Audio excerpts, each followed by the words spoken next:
we like to keep things pretty simple. We have young children, they're 8, 5, and twins who are 2.5. And we've also recently transitioned all of them from the life they knew in America to a new life. It's been quite a disorienting space. So I would say we're very much in the process of recultivating some of those rhythms. But the ones that come to mind specifically, we always prioritize a family meal together every evening.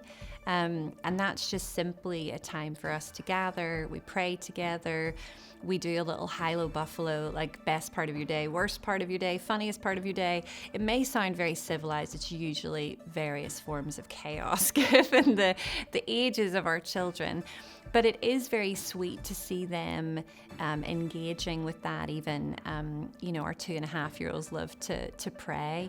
And even just to have questions around, what are you grateful for? What did you notice in your day that was beautiful? How did you help someone today? How were you helped by someone? All those sorts of questions that I think really help to foster seeing God in their life everywhere. So we always have a family meal. Sabbath is an important rhythm for us as a family. And I think that probably looks different depending on the ages of your children. We Sabbath on a Friday evening to a Saturday evening. Usually begins with us having some sort of a fun or special meal. We watch a family movie together. Saturdays are very slow.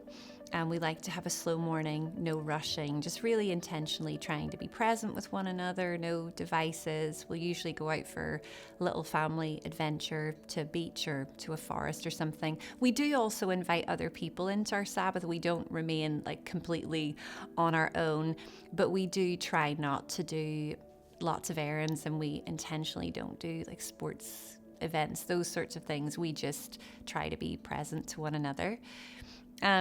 I would also say that a really important practice for us as a family is hospitality, and that's something we really try to cultivate with our children.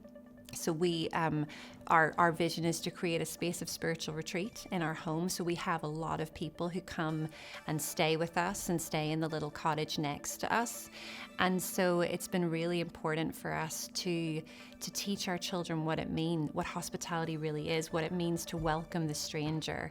And they just love being part of that welcome to people and curating the welcome depending on who's coming.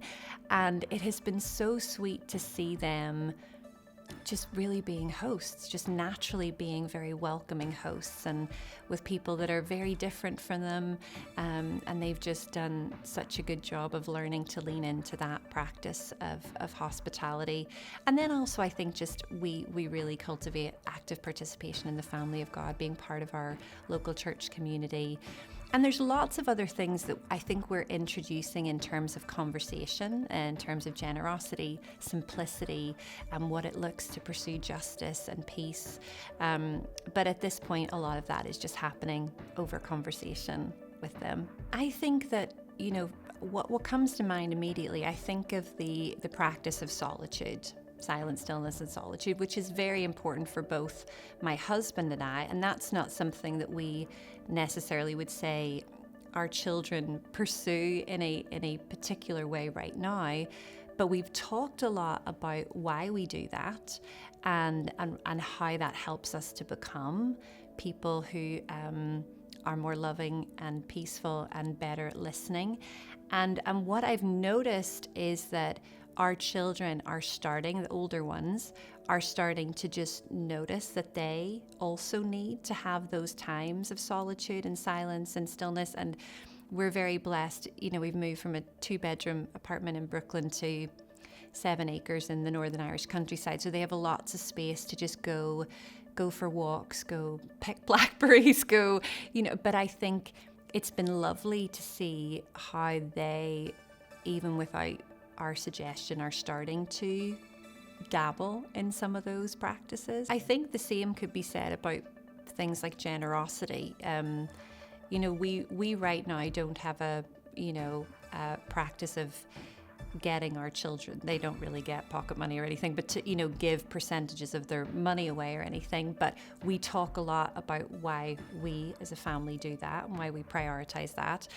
And so you do start to notice them saying, oh, we should give this thing to this person, or I wonder if such and such needs that. And it's just, I think when you're just having open, honest conversations with your kids that help to really take the story of God and just ground it, help them to find their place in it, I think some of these things just naturally start to bubble up because the Spirit of God is at work in them as well.